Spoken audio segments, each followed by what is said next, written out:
Honorable ministers, distinguished guests, ambassadors, the different delegations, thank you very much for joining us. But before we start, where were you? We were waiting. We've been waiting for all of you. So between Honorable Minister Dr. Nsazimana and Phil, you'll let us know you owe all of us for the time that we've spent. We told them 3 minutes you'd be here 15 minutes ago. Okay. Can we start? Have we forgiven them? Good to go. Perfect. All right. Muraho. Bonjour. Habari gani? Ndetnesh? Okay. So you've not done it within the region. It's just outside the continent. Okay. As we do it every single time, we have a lot of you that have come from different parts of the continent, different parts of the world. A lot of you are in Kigali for the first time. A lot of you are attending the Africa HealthTech Summit for the first time. So, if you've been to one of these, you know how we always do it. Let's play a quick game to understand where everyone is from. As always, when you hear the letter of the word, just say the country. We start off with African countries. Okay? A. There we go. B. C. D. E. F.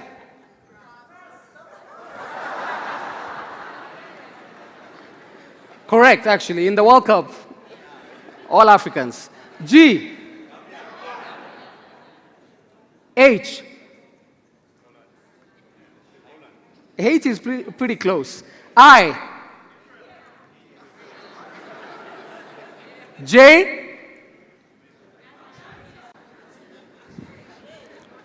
Watu wangu from across the border. K. There we go. L. M. There we go. N.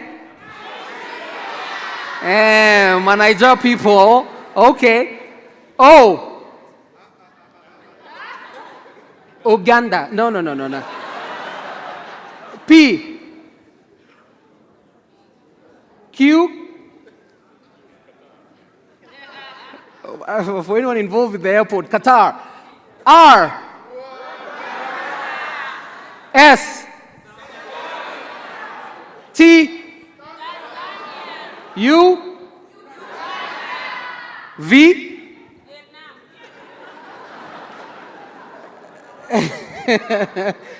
The noisemakers sit behind. Okay. W.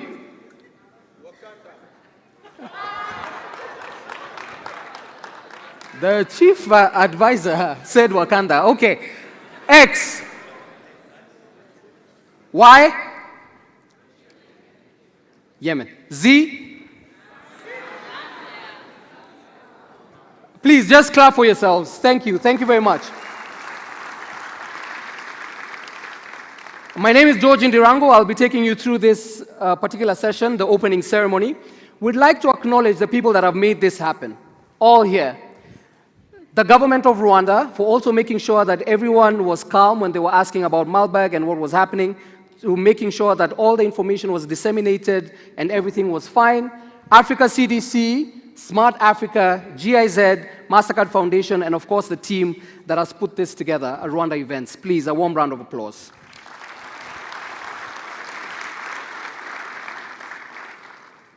Just look at the person next to you, just tell them to put 5 fingers up. Okay, they're up. Put a finger down if you've used ChatGPT between the last 2 weeks. Honorable Minister, please. Please, hand up, please, sir. Okay. Put a finger down if you've used ChatGPT over the last 2 weeks, okay. Put a finger down if you're in the healthcare space. Put a finger down if you've built a hospital or built a digital healthcare system.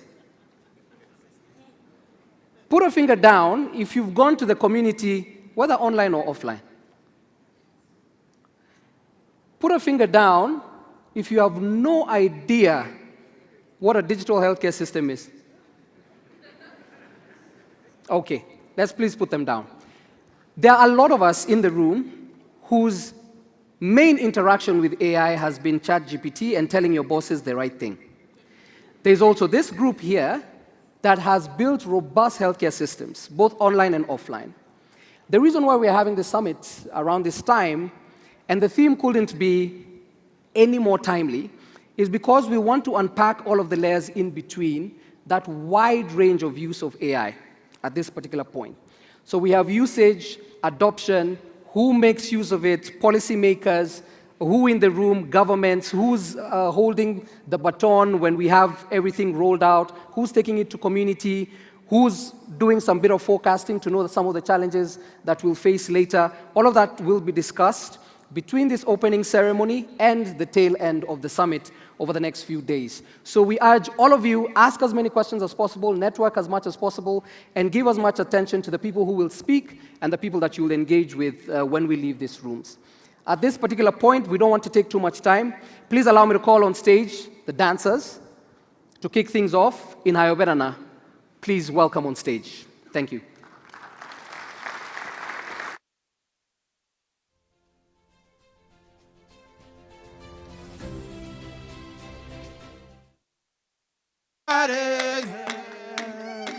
Yeah, ni murare. Yeah, ni murare.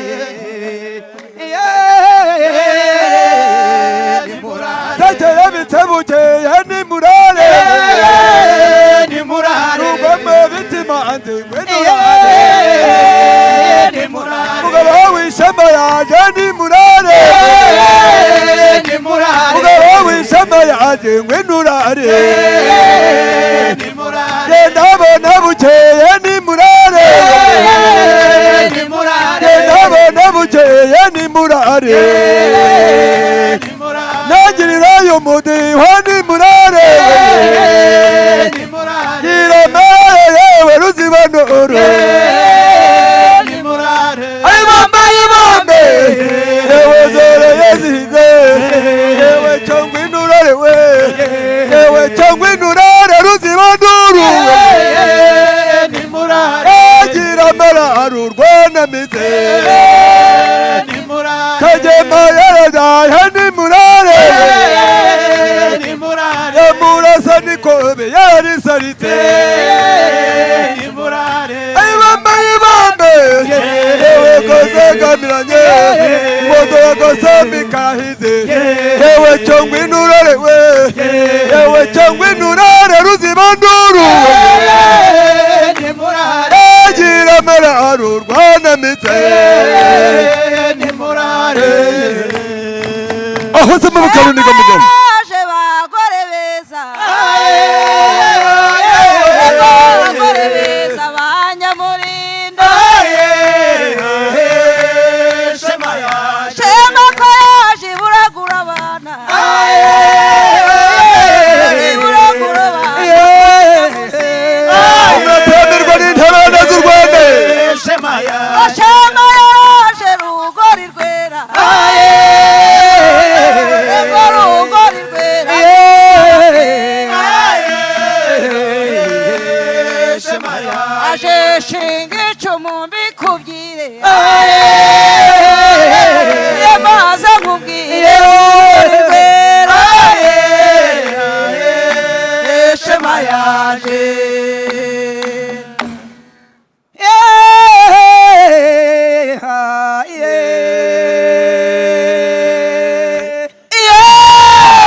Murakoze cyane. Just keep it going for them.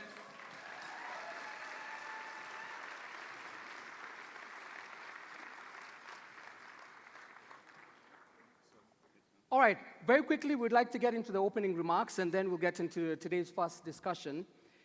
It's my absolute honor to call on stage Honorable Dr. Sabine Nsanzimana, the Minister of Health here in Rwanda.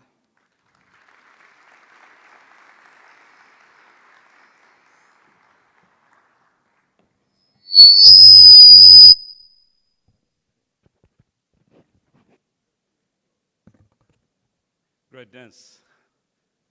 Good morning. Bonjour, Maramtse. It's a pleasure to have you all in Rwanda today. It's a wonderful day in Kigali. Honorable Ministers, Excellencies, our protocol observed, ladies and gentlemen, it's an honor to be here and to welcome you. Most importantly, because it's about health, and also because it's about technology. And I want to start by saying what the moderator said about the outbreak, Marburg, or Mpox, or any other outbreak that will come in the future. Hope not. But in everything we go through about our health, we must be driven by facts, science, not fear. And this is what happened in Rwanda in the last 1 month. And today, we are here, we are all safe, and Marburg is under control, and that we can keep the fight against diseases, outbreaks, and be prepared even for any future outbreaks. And this is a fact. I want also to highlight something I actually crossed this morning. Hundreds of healthcare leaders, executives were asked one question about how the future healthcare will look like in the next 20 years. And the answer was, I'm going to read it. It was very unanimous from all of them. The future healthcare will be centered around human needs, and will be personalized, and will be digitized and preventative. And healthcare solution will be seamlessly integrated into our daily life. End of the quote. So reading this early morning, I thought I would share with you because it speaks about why we are here today and why we were here yesterday discussing our health and the role of technology to improve, to make our lives even better. Personalized, seamless, integrated, digitized, simplified, and we live longer, not just a number of years, but also healthier. In Rwanda, we've been integrating different programs and strategies, but I would say that health is the country. And this means technology is not for those necessarily who had gone to best schools, PhDs, masters, doctors, and IT engineers. Technology can be utilized for even lay providers trained to use it for the benefits of the community. On the top of the pyramid of care, we have been also establishing Health Intelligence Center, which is another way of applying technology to the highest level of bringing the solutions with the data and informations, making it easy to use for decision making, and also to protect the community at large from top down. And this center is artificial intelligence integrated, machine learning for predictive analytics and to inform policies and also to optimize our decision making all across. And the outbreaks I talked about is also built on some of these solutions. Secondly, there's no way you can improve and move forward with technology without partnership. And partnership has no limit. And that's the beauty of health, because health also has no limit. So we've been leveraging this opportunity to use technology into health to make even our left behind programs, given the legacy of our trainings, our countries, our continent, to catch up with the tools we have currently, such as artificial intelligence. And I cite two examples here. We have different models that are helping radiologists within our hospitals to read different images in hospitals, because the country has a few of them, not more than 15. But with artificial intelligence and other technological platforms, these 15 can perform at their maximum with technology and actually cover the needs of the patients in their hospitals. So imagine what we can do with 100 and even more robust artificial intelligence and large language models that we talked about.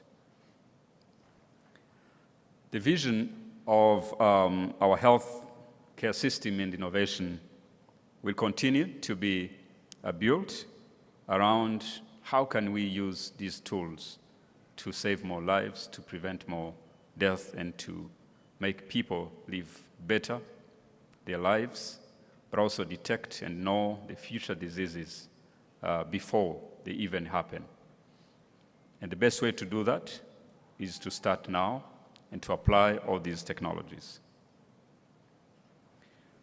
Now, the benefit of HealthTech Summit here today is actually a vital platform for all of us stakeholders across Africa to exchange innovative ideas, because we believe that the best idea, the driver of what will happen tomorrow, may come from anywhere, any part of the world, including this continent, which is actually majority are young people who are very good at creating and innovating if we engage them and support them.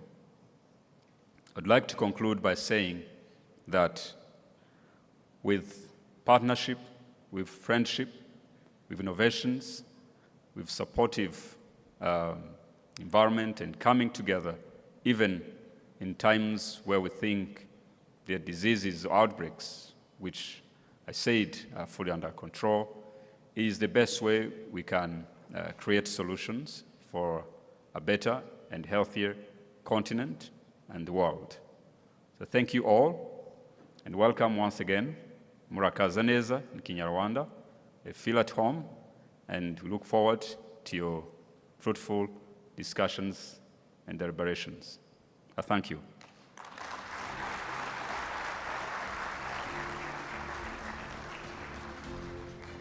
Thank you very much, Honorable Minister. Now, for all of you who need translating devices, in case you've not picked them, they're here in front. You could just request and they'll be brought to you. There are a lot of partners represented in the room. To give the partner address, please allow me to call on stage Ambassador Belen Calvo Uyara, the European Union Ambassador to Rwanda. Welcome.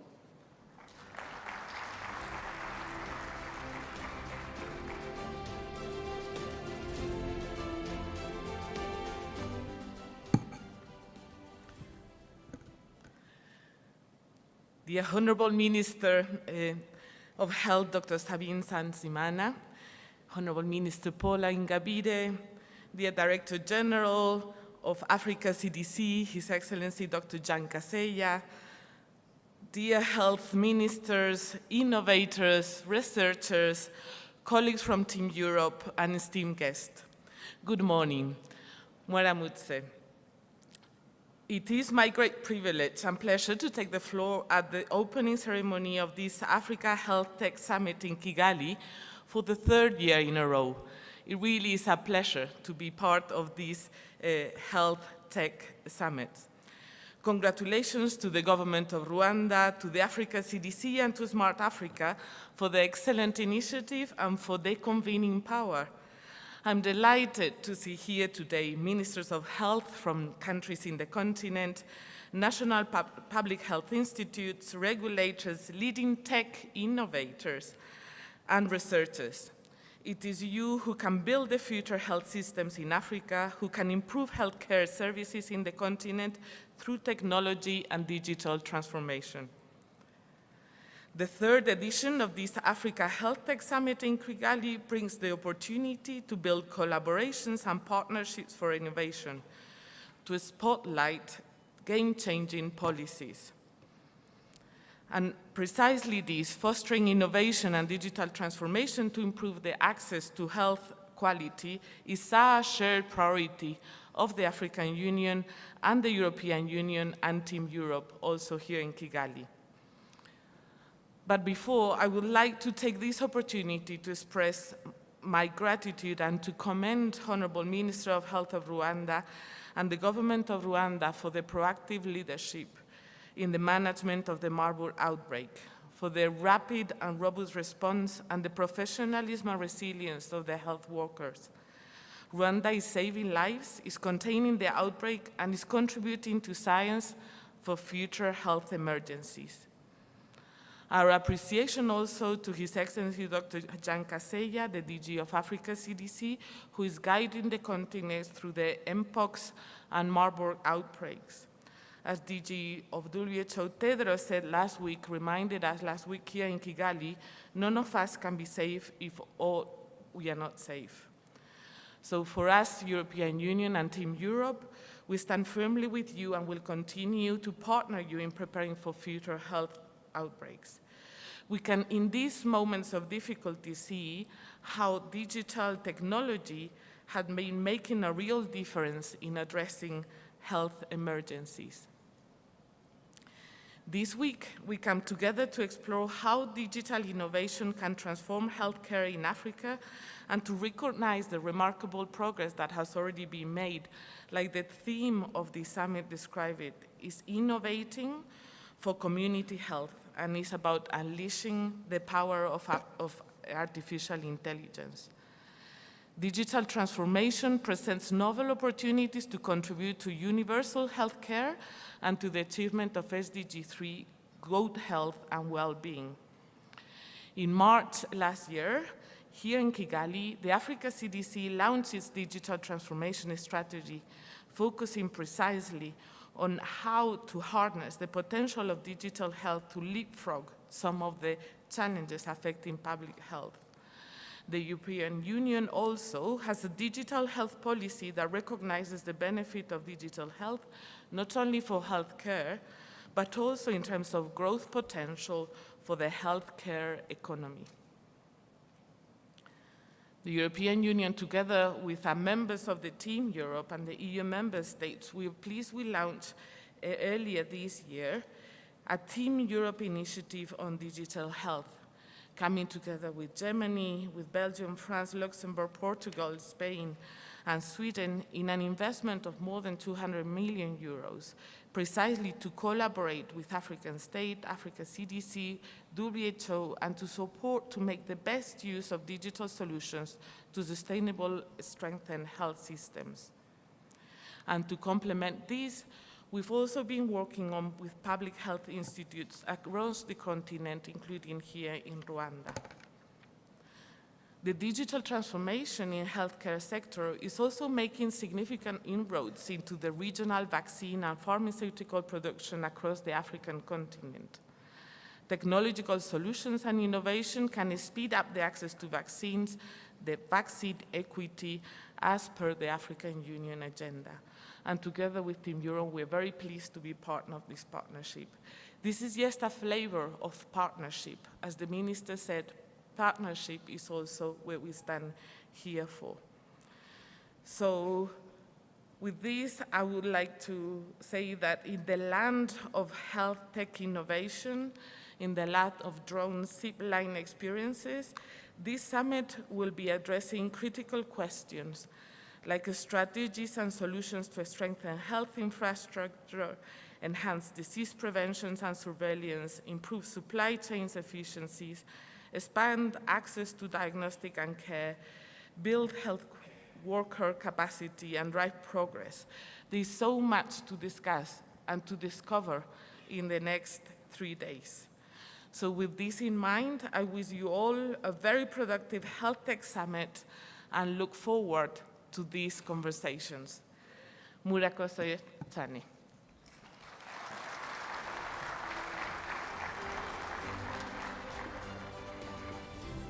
Murakoze Nawe, Ambassador Murakoze Chan. Now, the last few years have really tried and tested Africa's healthcare systems. A focal organization has been Africa CDC, and I know the mandate placed on Africa CDC has been huge.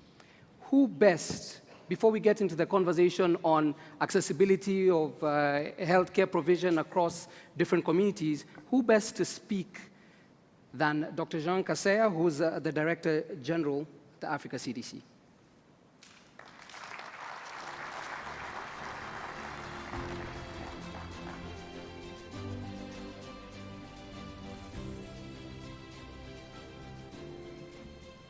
Good morning.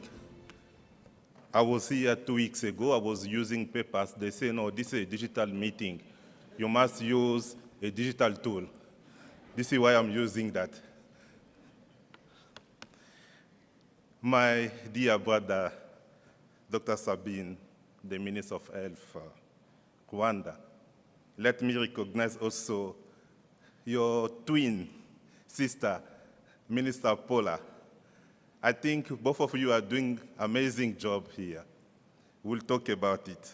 Let me recognize also our sisters who came from Uganda and Malawi. They are deputy minister and state minister from Uganda and Malawi. I think people, they will know you. We need to recognize you.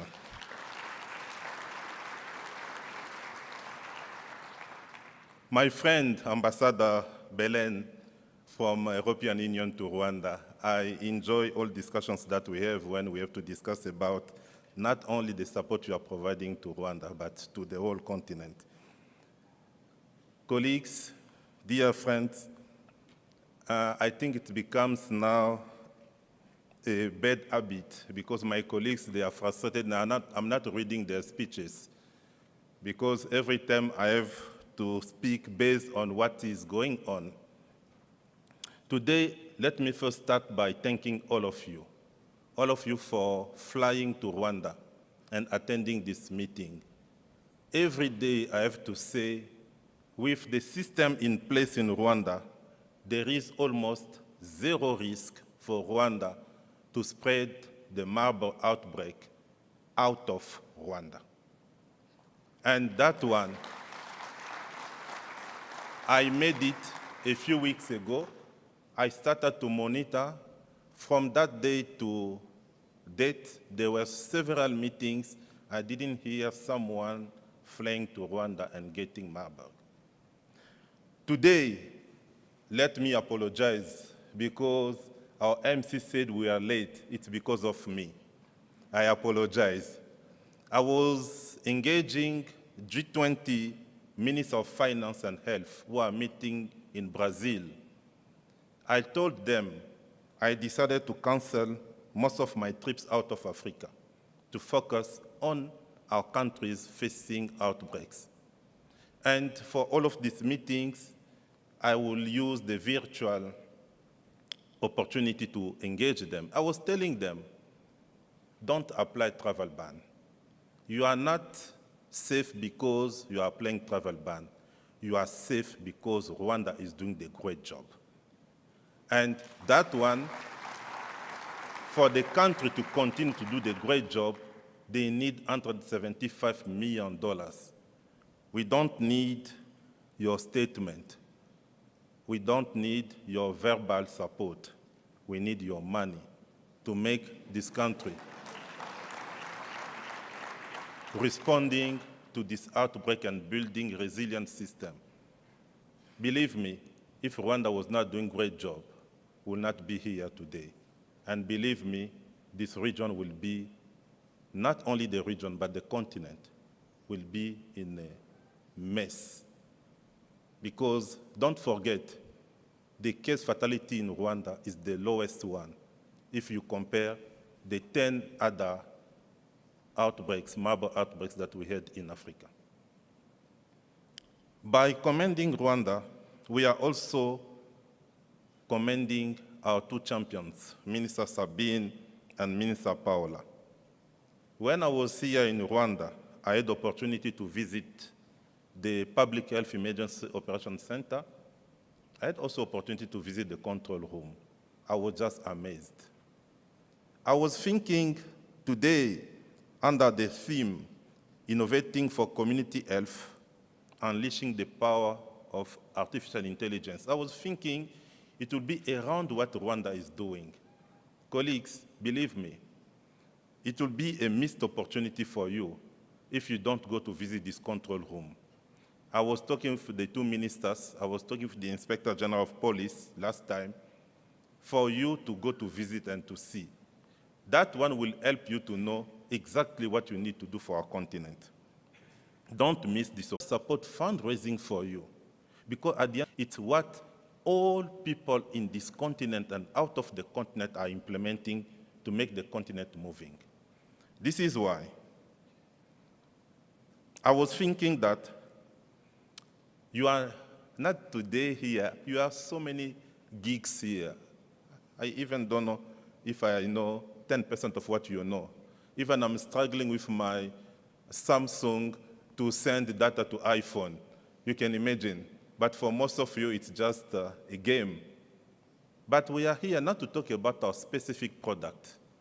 We are here to talk about a vision. What is the vision that we have for the continent? I will leave you with 3 dreams that I have.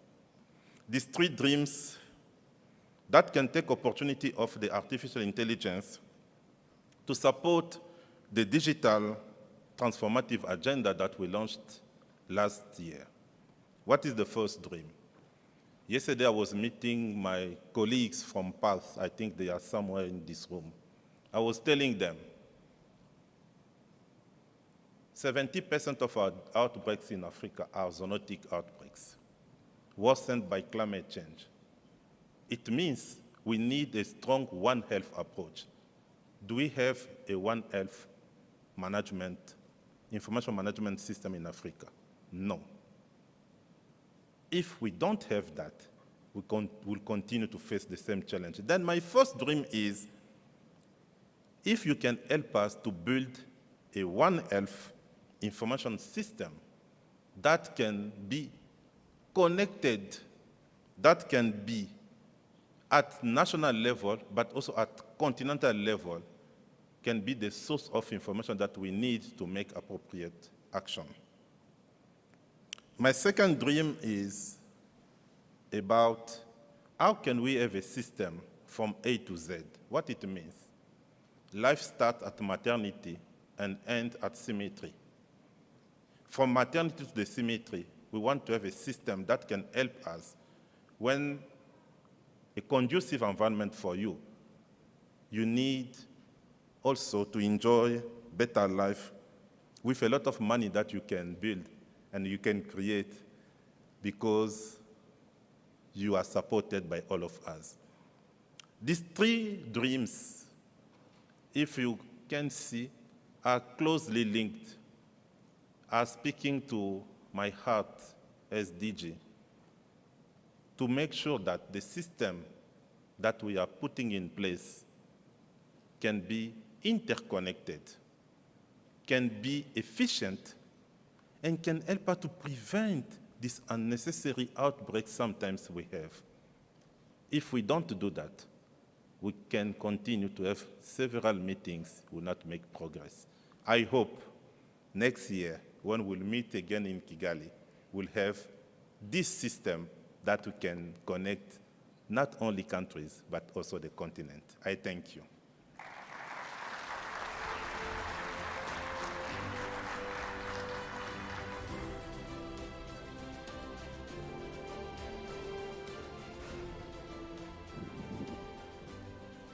Thank you very much. Thank you very much, DG. Now, we'd like to get into our first panel for today. I'll call the panelists before we have our presentation. Please allow me to call on stage Ricardo Baptista, the CEO at Health AI. Please join us on stage. Ella Shierber, Head of Department at the African Union at GIZ.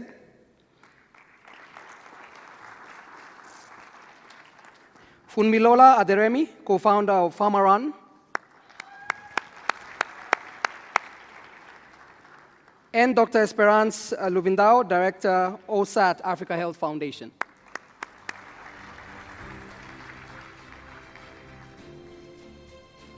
Please, have a seat. Now, the conversation will go from unpacking what's happening on the macro level and how it can be implemented on a community level and what the challenges have been. But before that, we'll have a presentation from Jean-Philbert Nsengimana, who's the Chief Digital Advisor at the Africa CDC, to speak to us about harnessing innovation for impact.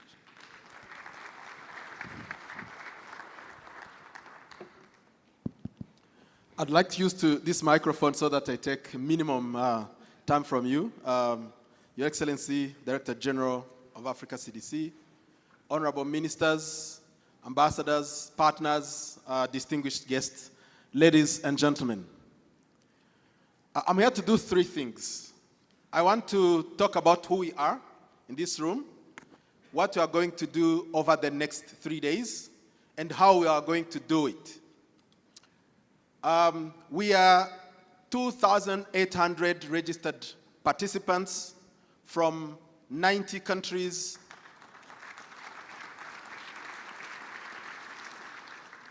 1,500 organizations, 40 partner institutions.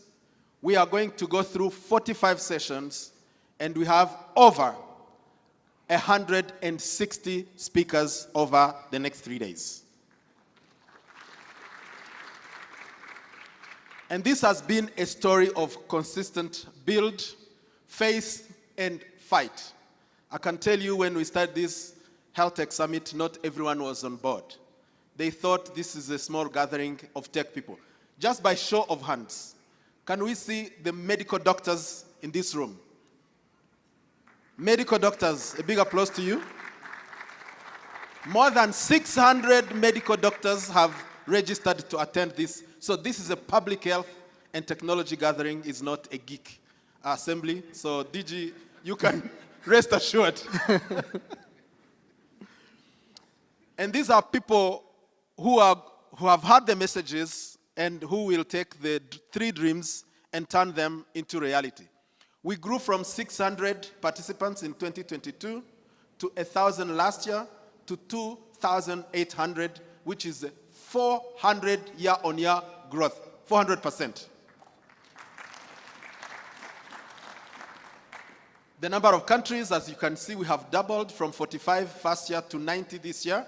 So thank you so much, all of you from the A to Z countries. So what are we going to do? This is the second point. Over the next 3 days, we are going to go through plenaries and sessions. There are 5 forums. There is a private sector forum. There is a health tech skills forum.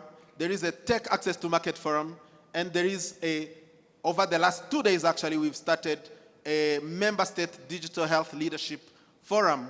And I'd like us to put our hands together to thank the leads of digital health units in all African countries that have given us a whole week to strategize with us. When we started, it was just one summit. But now, there are 3 summits in one. There is a Health Workforce Summit, there is a Health Tech Policy Summit, and Health Tech Investor Summit. And the vision is these summits could be spun off and be hosted by our member states in the future, but we wanted to show that it is not enough to sit for 60 minutes or 90 minutes and talk about digital health workforce. It's such an important issue that deserves its own space, and I'd like to thank the government of Nigeria that has expressed interest to host this summit in the future. We have also social events. There is going to be a ministerial breakfast with young people. DG, we've heard you. The young people want to see you. They want to shake your hand. And they want to hear from you directly with no interface between. So that's happening tomorrow. We have a fireside chats and happy hours today and tomorrow.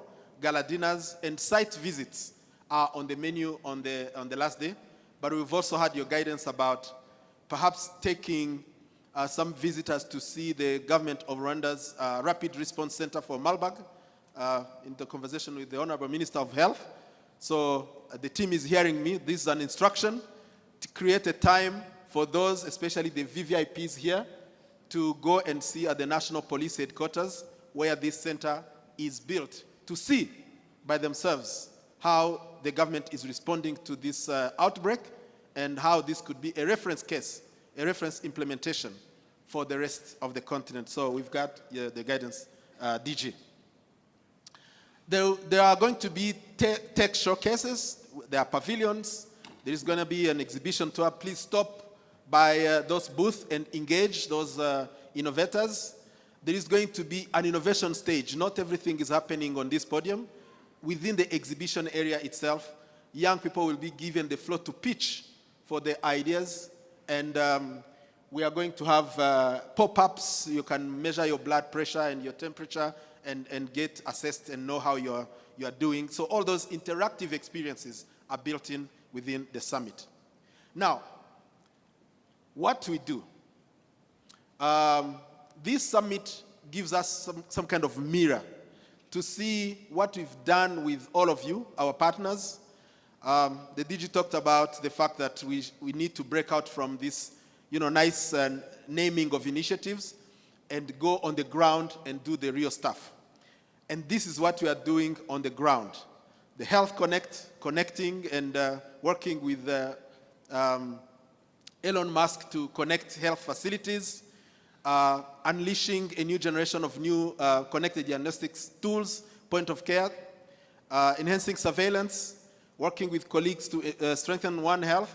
We are even looking at the last mile delivery of those vaccines using drones. The HealthTech marketplace that you will see under the innovation docket, the sandbox, health data governance. I think we are going to hear a bit about it from my friend Ricardo. And then the AI for health, and so on and so forth. So these are the projects that are led by you, our partners, and the member states. And we want to make sure that we use this moment also as a moment of accountability so that you can challenge us on what we can do better, but also we challenge you on how we can collaborate better. So how we do it is through partnerships. And I want to take just a moment to thank our key partners here, the MasterCard Foundation, GIZ, Bill and Melinda Gates Foundation, the Global Fund, UNICEF, and the HealthTech Hub Africa for supporting the production of this summit. Please bring your hands together to help me thank them.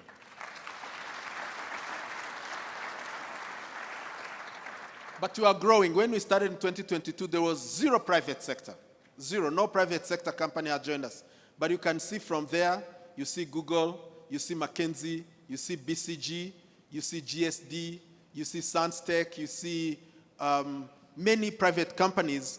And it's important because digital health is going to grow and impact the continent in a collaboration between governments and the private sector. So we want to appeal to more private sector participation moving forward, but also we want to keep the friends that have joined us so far on this journey because this is only the beginning. Our ambition is to make this summit the leading and the largest health tech convening on the continent within the next 3 years and in the world within the next 10 years. All right, so HTS is about going far and fast together. We don't have to choose between going fast alone or going far slowly. I think with technology, we have the opportunity to go both far and fast and upgrading or updating the traditional wisdom, the African traditional wisdom. Murakoze cyane, thank you so much. Shukran, asante sana.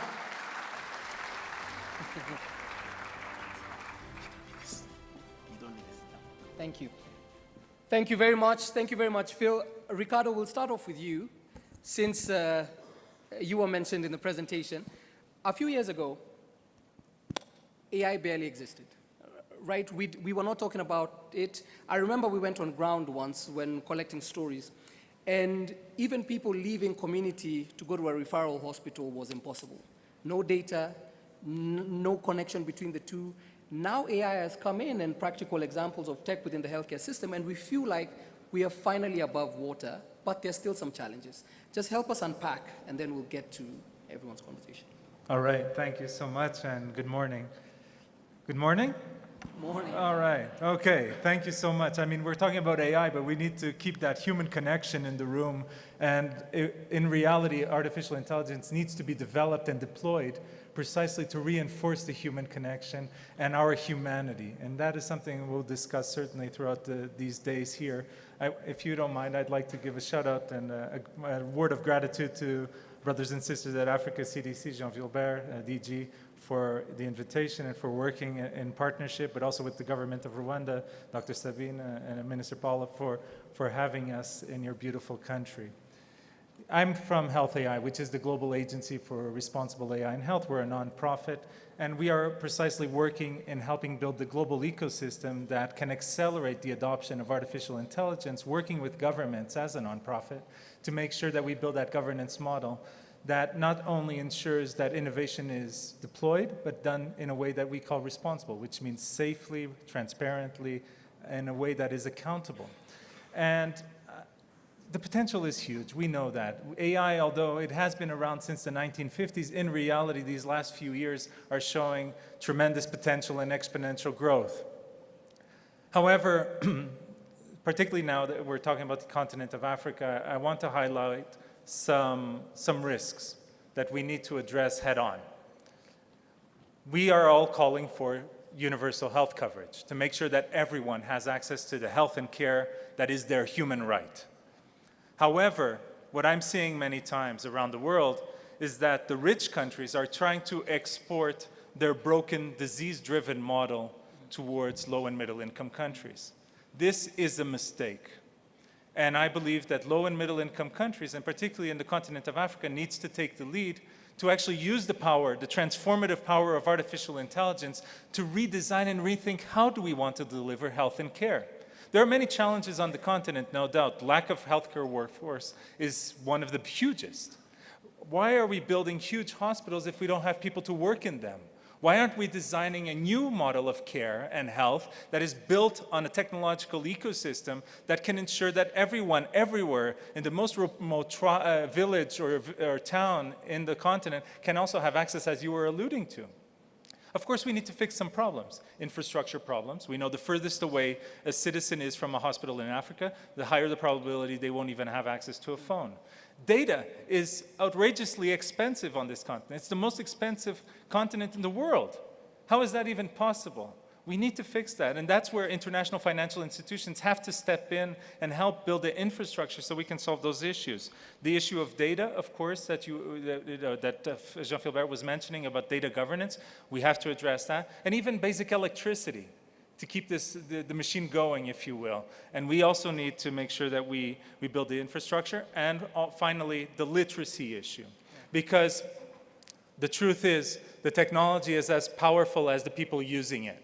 And you are the youngest continent in the world. That is a huge asset that Africa has to make sure that the literacy can be an intergenerational effort, as we've seen in many other countries where the youth population can help the older population. Innovations transform the way the world works. In healthcare, I truly believe we can actually use the power of AI in Africa to rethink how we're going to deliver care into the future and make sure that we're doing so that is a way of care, a model of care that can be exported to high-income countries that don't know how to fix the sustainability issue because it is a disease-driven model. It is a model that only reacts when people get sick, when we should be focusing on how do we lower the burden of disease, how do we prevent disease, how do we make health systems sustainable. And by building the regulatory ecosystems, which is what we do with WHO and with governments, helping build their governance models to make sure that countries can validate AI solutions, build their governance models to make sure that countries can validate AI solutions, just like as we validate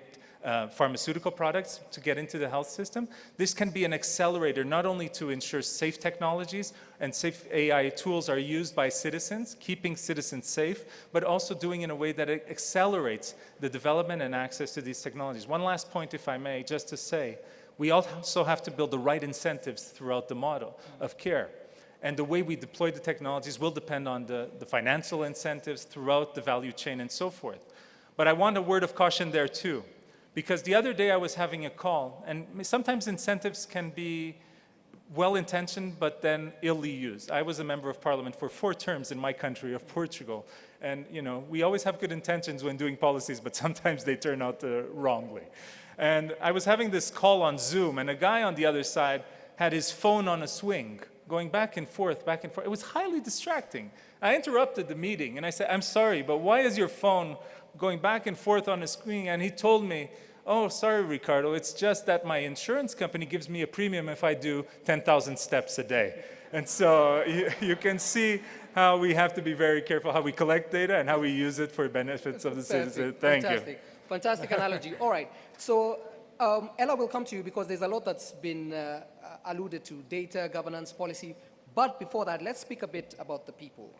Dr. Esperance, the number one question when we talk about AI and tech in this evolving and fast-paced world, people always ask, what's going to happen to my job? What's going to happen to my job? So Ricardo has mentioned about healthcare workers. We barely have enough, and for those who are there, they're barely paid enough, and now you have to worry about my job's not going to be in existence anymore. What's the role of AI in transforming what that looks like for professionals in the healthcare space, particularly outside an urban setting? I'm actually quite glad that you allowed me to speak after he did, because I was shaking my head the whole time. My goodness, if I could agree anymore, I don't know, but I definitely agree with you. The reason for that is, something that I said a couple of months ago at a conference where I was speaking. I said digital health has the ability to transform the African health sector for the better. Only if it is met by, number one, willing stakeholders, number two, if it is marinated in the right policies and regulations, and then number three, if we ensure that at the end of the day, the people are the center, okay? So, a couple of years ago, I was doing some data analysis, and I was studying some statistics, and I learned that by the year 2030, the shortage of healthcare workers in Africa is estimated that it will be over 6 million. That was in 2022. I'm not aware where it stands right now. So by 2030, we will be over 6 million short of healthcare workers in Africa. And I'm going to use an anecdote to answer your question. I love stories. I'm a storyteller. There was a very poor man, very, very poor. He used to go to the marketplace every day and beg for food, for water, and people would give him money, people would give him coins, etc. And the one day he was begging, and he met a man in the marketplace who gave him a book. And he took the book, but he took it to his room and he put it under the mattress. A while later, this man died. He had starved to death. And someone had come to his room and they looked under his mattress and they found the book and they opened the book and there were US dollars stacked in the book. It's not my story, so I don't know whether it's true or not. But it's the perfect antidote to explain exactly how AI has the ability to change the lives of healthcare workers, yet a lot of us are still quite opposed to AI and the transformation it brings because of exactly what you've mentioned, because of the fear. Because there's a lot of fear around, well, is this going to take over my job? What does this mean for me going forward? Especially as a medical doctor. So I am fortunate enough to have quite a rounded perspective of digital health and artificial intelligence. I am practicing as a medical practitioner. However, I lead a digital health organization as well as a digital health company.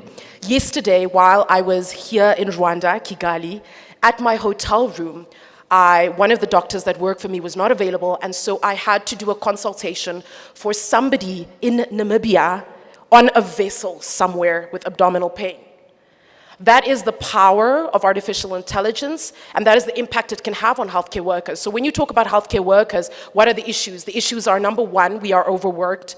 That's the greatest complaint. And then the second complaint is that there's a high turnover of patients.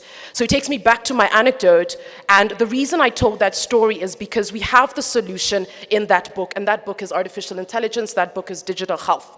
However, because of the fears surrounding the fact that our jobs will be taken, where does that leave me in the next 10 years?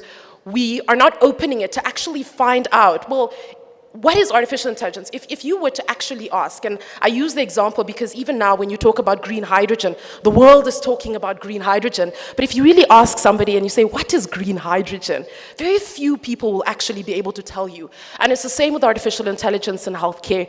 Very few people actually understand what it means and how it translates. And so the fear is based off of misinformation, a lot of the times, because you see, when I work in digital health, I am in a position whereby I can tell you, look, yes, there are concerns, which are valid concerns, mind you.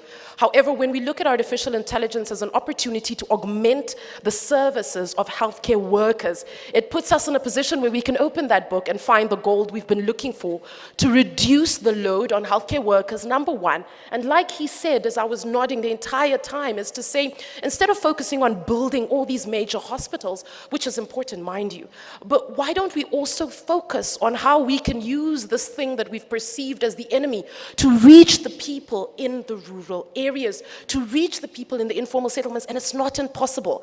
My last point is this. I was going through the Africa CDC's digital transformation strategy, and they have a very interesting agenda called Agenda 2063. And a common theme that I kept finding in this agenda is healthcare workers, capacity, human resource. I kept reading that all throughout. And it shows the importance of healthcare workers, yes, but it shows that if we are open enough, we can use this so-called enemy called artificial intelligence and digital healthcare and augment the services that we are actually complaining about at this point in time. Lastly, in conclusion, a couple of years ago, we started building, and I always like using this example because I think it is relevant to the conversation. A couple of years ago, we started building a digital health solution. I started building a digital health solution that basically allows patients in informal settlements, and I'm so glad Dr. Sabine is here. I had actually reached out to him because I said, well, Rwanda is at the forefront in a lot of ways when it comes to digital health. And so I had built an innovation that basically allows patients in informal settlements and rural areas to access prescribed medication without leaving their local areas. And mind you, one of the pushback that I received from a few countries is that, well, they don't, and mind you, this is in 2024, they do not have a legislation on telemedicine in this day and age.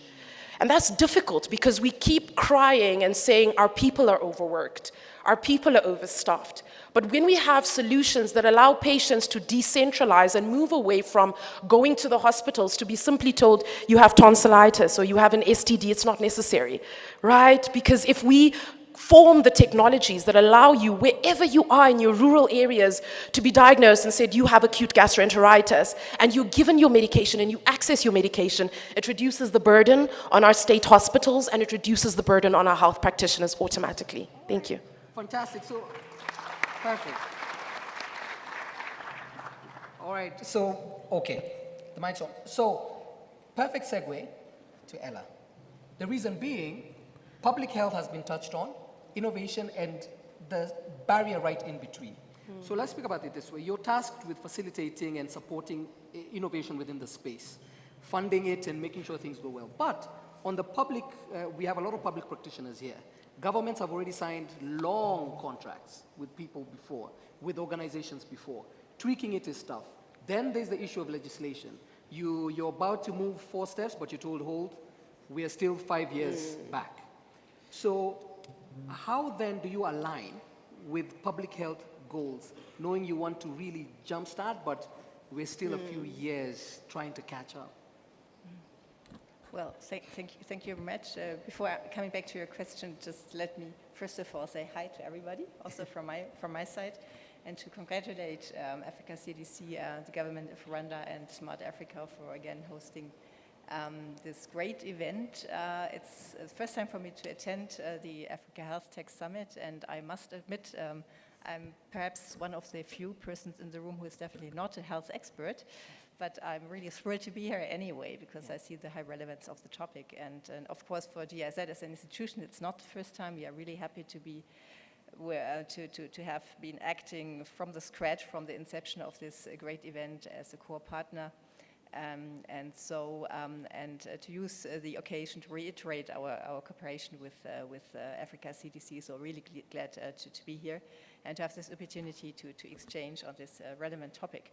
But now for coming back to a question. Well, alignment with partner strategies and the broader healthcare framework is one of the, let's say, standard and DNA of development cooperation. In fact, the German government has quite early recognized digital transformation in the health sector, well, generally, digital transformation and artificial intelligence as the critical drivers for sustainable development in the health sector, but also in general. So this is why digital transformation has defined as one main focus area of our ministry, which is the German Ministry for Economic Cooperation and Development, shortly the BMZ, that has clearly expressed this priority in its Africa strategy already years ago. So, and in order to put this strategic priority into practice, our government has mandated and commissioned GIZ as the main implementing agency for technical development cooperation to establish close partnerships with key stakeholders in Africa on various levels, such as the African Union and its institutions on the continental level, the regional economic communities on the regional level, and the African EU member states on the national level to support the digital transformation in the healthcare sector. So, and I would really want to stress the extremely important point for us is that our approach is always strictly and strongly partner-driven and needs-oriented. We really want to ensure that everything we do is a response to the respective contexts and is perfectly in line with the respective strategies and healthcare agendas on national, regional, and continental level.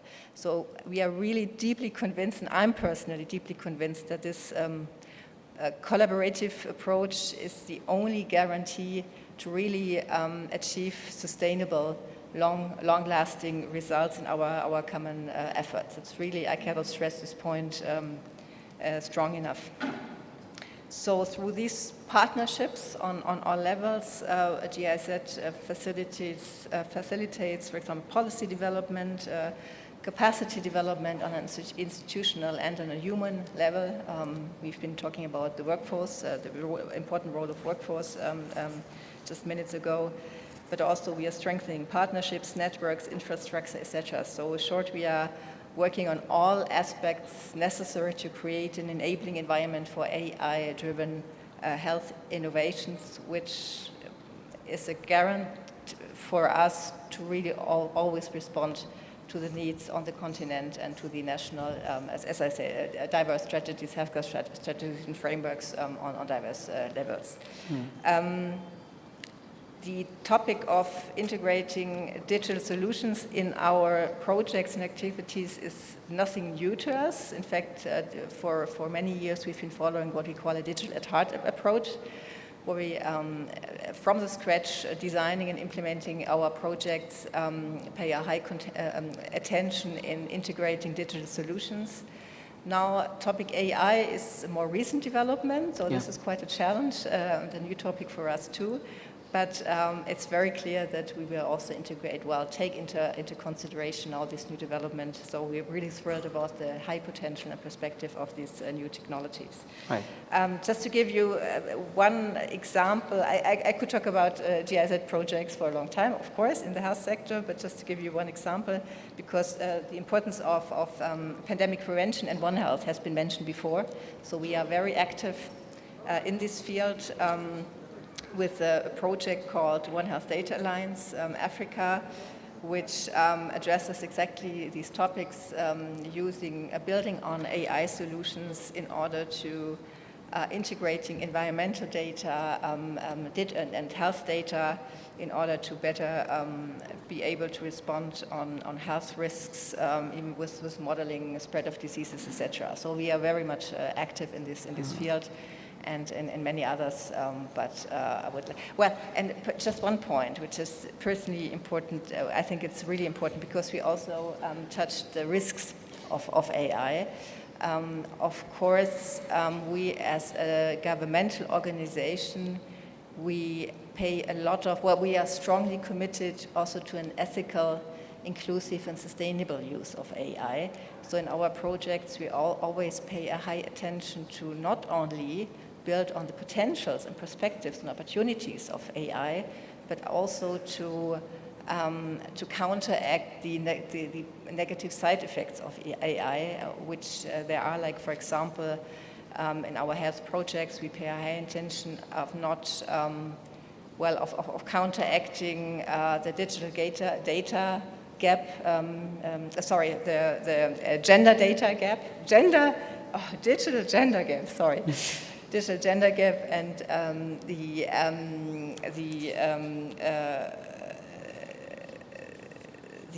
one-sided data. Oh, sorry. I'm working like in the old style with my notes, I'm not really. No, well, to counteract the negative effects of Right. AI, which especially on gender aspects, as the German government is also very much supporting the feminist development cooperation, which is really important for us. So sorry for that. Fantastic. No, absolutely perfect. And luckily we have other players in the room, other partners as well, like the Mastercard Foundation, who will also be giving us some perspective from the floor, so we'll get to build on that as well. Lola, let's finalize with you before we throw it now to the people in the audience. What Dr. Esperance mentioned is exactly what you're doing. Product innovation, but making sure that communities have access to products and services. How easy has it been? How difficult has it been? And what tips can you give people that want to enter the space? Good morning, everyone. Thank you so much for having me here. So I'm a co-founder of a startup called PharmaRun. We basically ensure that the last mile user has access to medication. So when I think of AI, I think of mobile health and chat systems. Child systems. Yes, like AI chat systems. Okay. Yeah. So a lot of people have access to mobile phones, internet. Seychelles, for example, has 80% internet penetration. Nigeria, Senegal, Botswana, over 60%. You know, I could go on, right? With mobile phones in our hands, with AI, we now have access to digital health information. We have increased education literacy. So it means that people now have access to, this basically empowers people to have access to health information and even solve non-critical health issues just on their mobile phones, right? In our space, for example, with AI, you're able to tell what medication is close to you, the price, how soon. You go back to what Dr. Esperanza said about the situation yesterday where she had to do the remote consultation. That is a big thing with AI, remote consultation, remote diagnosis, right? So if you take it back to the rural areas, I'm going to use the example of ThinkMD. Some of you may be familiar with ThinkMD. They basically take expert information, make it available on a mobile phone, so that the less skilled health workers in the remote areas can take that information and provide better healthcare outcomes for the front line, right? So with AI, there is cheaper way to even get health education and health literacy across. In terms of challenges, I mean, of course, there's the problem of abuse. Challenges-wise, I think, particularly on the continent, I want to speak on the lack of data and our capacity in terms of technicality, right? So we don't have that much data. Even when we do have data, it's not structured, right? So we have the data problem, which needs to be resolved with data governance and, you know, all of these things that we're going to be discussing at this summit. There's also the technical know-how. Our people are leaving the continent. The ones that are staying are not upskilled enough to know that, okay, when we even if we had the data needs to, the model needs to be trained, the data needs to be annotated and stuff like that. So to really solve that, apart from, you know, data governance, ensuring a deliberate action for universal data structure, or at least at a country level, until we get this solution that the director talked about, you know, about having something building something for the entire continent. I really think of the education gap that we have on the continent.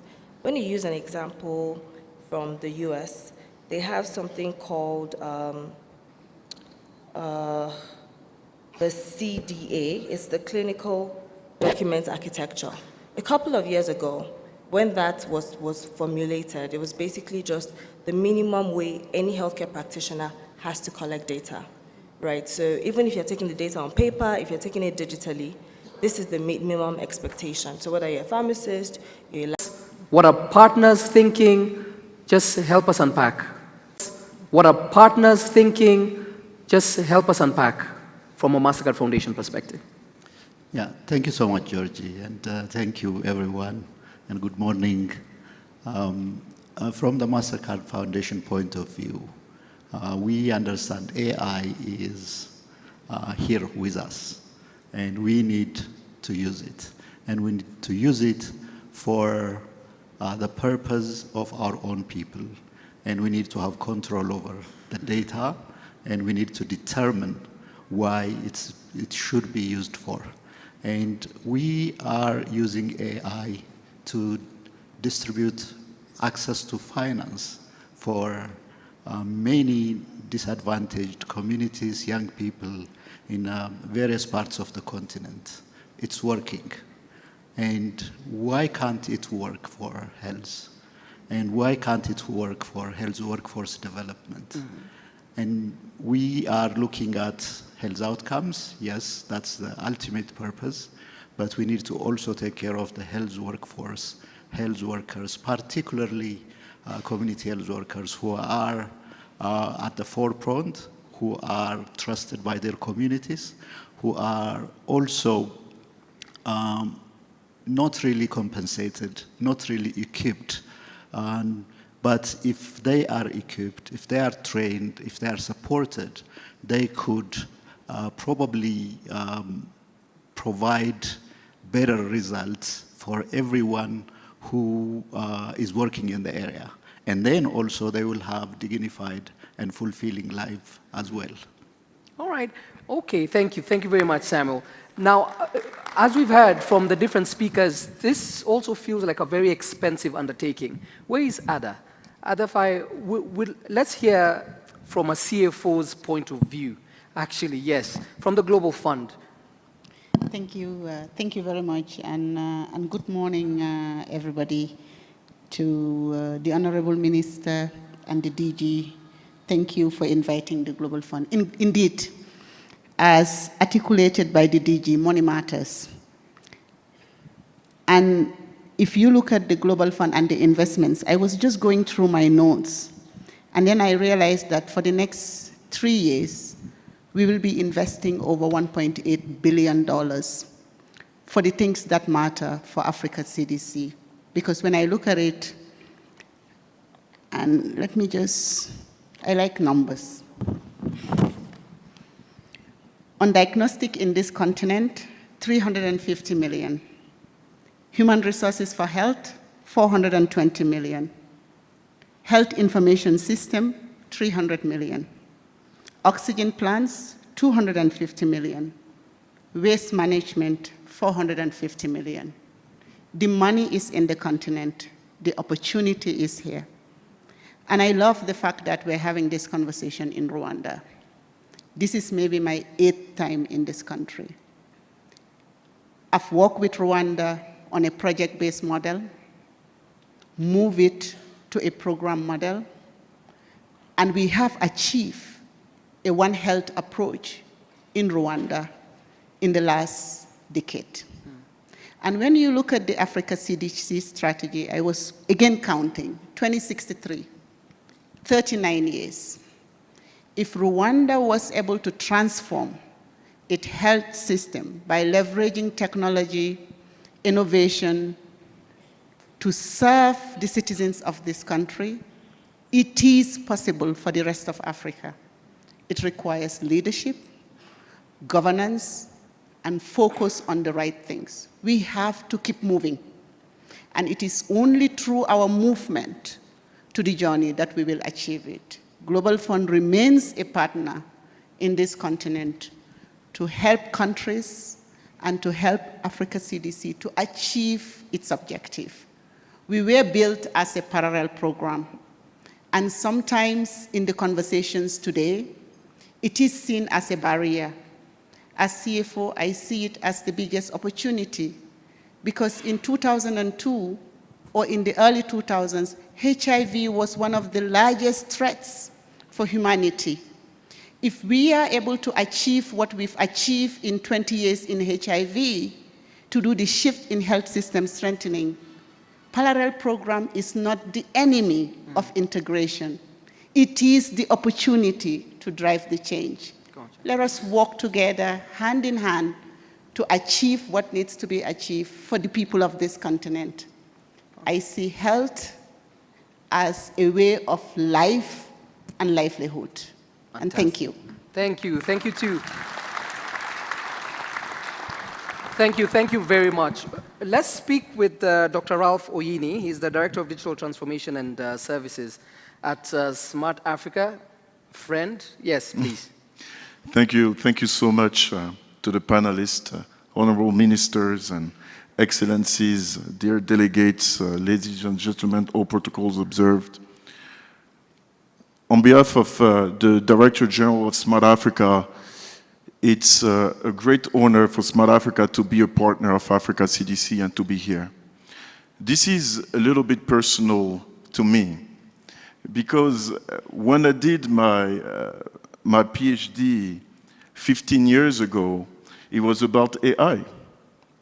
And back then, AI was just like a set of conditions, right? And that's when we introduced neural network. For the geek in the room, neural networks, they know what it is. But just to make it short, is when you use connections. When you use connections in order to make decision and predict. And this is so nice to see that AI has evolved so much, and now it's saving lives. Let me tell you that at Smart Africa, we fully committed to digital health. Just yesterday, we were thrilled to soft launch the digital health blueprint that we developed with Africa CDC, of course, and many of our partners, such as BMZ, GIZ. This blueprint is championed by the Republic of Rwanda. It makes total sense, as the DG of Africa CDC has said during his opening speech. Rwanda has so much to share with the rest of the continent. Now, this blueprint is a practical guide to the future of healthcare, and I'm so happy we're having this panel, because at Smart Africa, there is no doubt, ladies and gentlemen, the future of digital health, the future of health is digital. It's very clear. And by digital, we mean tools such as AI, of course, patient ID, digital ID. We mean digital public infrastructure. I think it was mentioned as well, all those information systems, One Health information system. By digital, we also mean local innovation. If you want to make it sustainable, if you want to predict your future, you need to create it yourself. So you need your local entrepreneurs, innovation to create the right AI systems.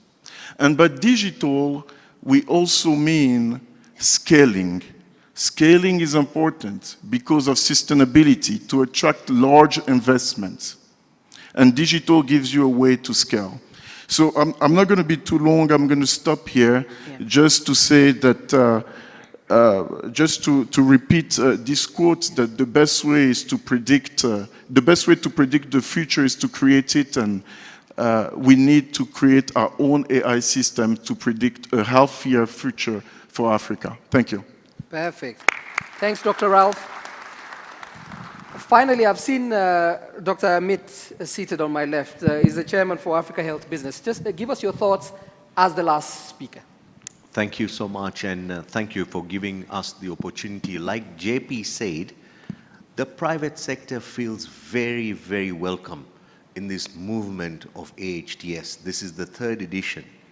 And for us now, on behalf of the board of directors, on behalf of the partners, on behalf of the federations, behalf of multinationals, and on behalf of even the African entrepreneurs and SMEs, we know that digital health is on the rise. It's the 3rd largest attractor of private equity funds in Africa.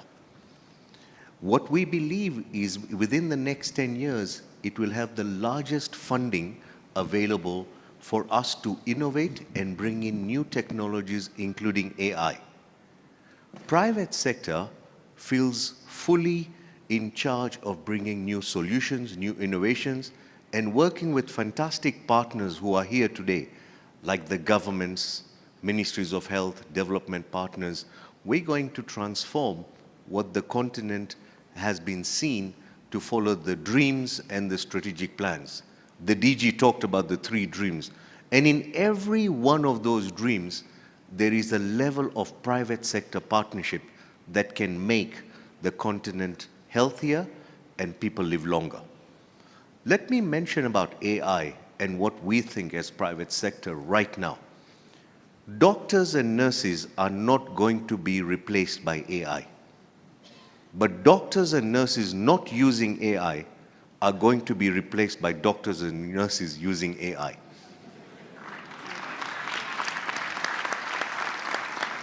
That one is, take it from me. Number 2 is AI is going to improve AI. And with this multiplier model, the kind of quality we'll be able to pick up on an X-ray that comes through an AI transformation system, picking up TB, a nodule on the breast, picking up breast cancer early, organizing treatment protocols that will be followed through for neonates will be much better, but we need to be part of the solution and not part of the problem by embracing AI and bringing in data sets that are relevant for our continent. So I can tell you, on behalf of the private sector, we thank the leadership at Africa CDC and the leadership of AHTS. We are fully in, and our investments are going to flow into digital health landscape and greater AI. Thank you. All right. To everyone who's spoken, I hope you know this is a recorded session, so we'll come back next AHTS Summit. We'll ask you where you put that money. We'll ask you. All right, so I'd like for all of us to please just give an absolute warm round of applause to the panelists.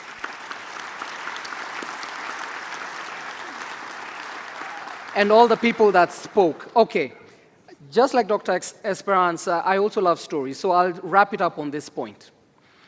We need to be as simple as possible to ensure as much adoption as possible. Let me give you one example. At the height of COVID, back when COVID had come, a certain pharmacy in Ghana was highlighted. The first wave came of COVID. The second wave came. So while every partner was putting together a white paper, doing research, understanding what is happening, and they took months and weeks just to try and understand, there was a certain pharmacy that was trying to say, we know that the third wave is coming. So someone asked, how do you know?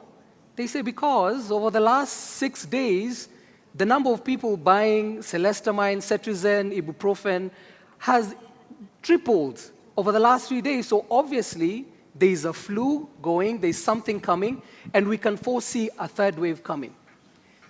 My appeal to all of you, AI is here to assist the healthcare system, but there are people within the space that have legacy of healthcare in itself. So even as we move with technological advances, let's please speak to one another. Community, practitioners, investors, governments, honorable ministers, it's so nice to see you. Please make it as easy as possible for people to also implement. Regulation should also be a stepping stone for a lot of the interventions being mentioned. But let's speak to one another. This is, as Phil said, we all go fast, far and fast together. My name is George Ndurango. I really, really appreciate all of your attention and time. Thank you very much. Thank you. We'd like to call a few guests, a few dignitaries in the room. We also have the assistant ministers from Liberia and Egypt. Are you in the room? Yes, there we go. So please, we would like you to join our guests for the exhibition. Dr. Jean Kaseya, the DG, please, Dr. Nsazimana, Honorable Minister Paula, Ambassador Belin, Jean Philbert, Africa CDC and Africa Union delegation, the key partners from GIZ, MasterCard Foundation, and the Global Fund, please make your way out to the exhibition now as we close, and then we will join you a bit later. Thank you. Please.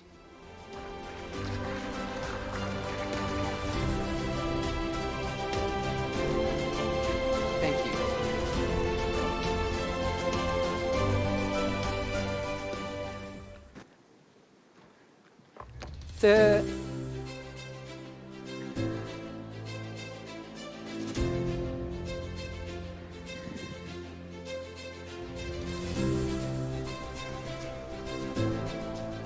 All right, so as the panelists, speakers, and guests go to the exhibition and take a few photos outside, I'd like to remind all of us, we were not able to pick a few questions from the audience to ask our panelists, but as you continue to network, please use the hashtag AHTS2024 as written there.